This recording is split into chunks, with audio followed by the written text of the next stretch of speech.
குளிர் பிரதேசங்களான மேற்கு நாடுகளில் தற்போது வெயில் வாட்டி வருகிறது. குறிப்பாக கனடாவில் வெயில் 100 டிகிரி ஃபாரன்ஹீட்டை நெருங்குகிறது.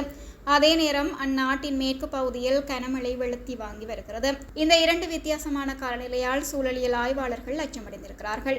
காலநிலை என்பது பொதுவாக ஒரு பிரதேசம் முழுவதும் கொஞ்சம் வித்தியாசத்துடன் ஓரளவு சீரானதாக இருக்காதுதான்.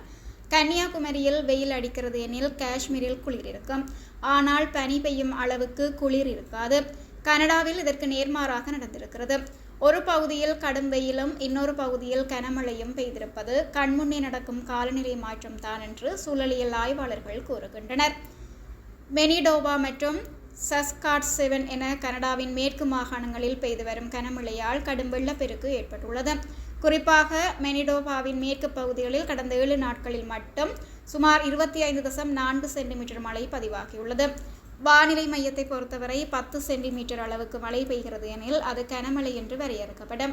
20 சென்டிமீட்டர் வரை பெய்தால் மிக கனமழை, அதுவே 20 சென்டிமீட்டரை தாண்டினால் அதீத கனமழை எனப்படும்.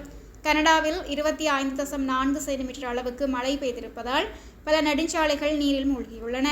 விவசாய நிலங்கள் மற்றும் கால்நடைகள் பெரும் பாதிப்புக்குள்ளாகியுள்ளன. பிராண்டன் மற்றும் நிப்பாவா போன்ற நகரங்களில் வெள்ள எச்சரிக்கை விடுக்கப்பட்டுள்ளது.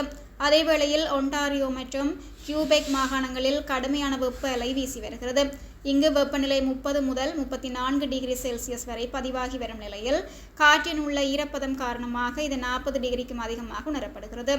டொராண்டோ மற்றும் மான்ட்ரியல் போன்ற நகரங்களில் வெப்ப எச்சரிக்கை விடுக்கப்பட்டுள்ளது. ஜூலை 1ஆம் தேதி, அதாவது இன்று, கனடா மக்கள் தங்கள் நாட்டின் தேசிய தினத்தை கொண்டாட தயாராக இருந்தனர். இது தவிர உலகக்கோப்பை கால்பந்து போட்டிகள் நடைபெற உள்ள நிலையில் இந்த வானிலை மாற்றங்கள் பெரும் சவாலாக அமைந்துள்ளன.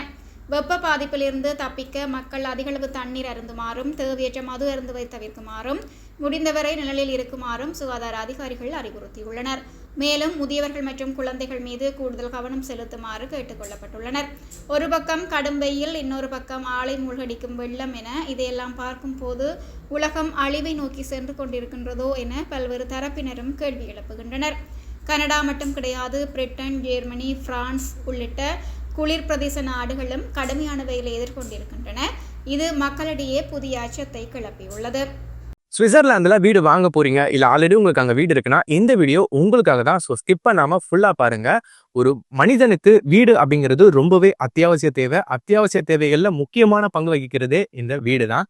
ஸோ அப்படி வீடு வாங்குறது, விற்கிறது, இது சம்பந்தமா உங்களுக்கு இருக்கிற நிறைய ப்ராப்ளத்துக்கு சொல்யூஷன் தர ஒரே இடம் தான் உங்கள் செல்வாசக். Your future our vision. இப்போ சுவிட்சர்லாந்துல வீட்டோட வட்டி விகிதத்துல நல்ல மாற்றம் வந்திருக்கு, நிறைய குறைஞ்சிருக்கு. ஸோ நீங்க ஏதாவது அக்ரிமெண்ட் போட்டு வச்சிருக்கீங்கன்னா இப்பவே அதை ரெனிவல் பண்ணி மாற்றி வச்சுக்கிட்டீங்கன்னா உங்களுக்கு நிறைய ப்ராஃபிட்ஸ் இருக்கும். ஸோ இது சம்பந்தமா உங்களுக்கு ஏதாவது அப்டேட்ஸ் வேணும், இந்த மாற்றத்துல உங்களுக்கு ஏதாவது டவுட் இருக்கு அப்படின்னா மறக்காம ஸ்கிரீன்ல தெரிய நம்பர் கால் பண்ணுங்க. சுவிட்சர்லாந்துல நீங்க வீடு வாங்கணும், இல்ல வீடு விற்கணும், அந்த மாதிரி ஏதாவது உங்களுக்கு தேவைகள் இருந்தா மறக்காம எங்களை கான்டாக்ட் பண்ணுங்க. உங்களோட எல்லா தேவைகளையும் உங்க ஃபேமிலியில ஒரு மெம்பரா இருந்து நாங்க பார்த்து பண்ணி கொடுப்போம். இது உங்கள் செல்வாசக்.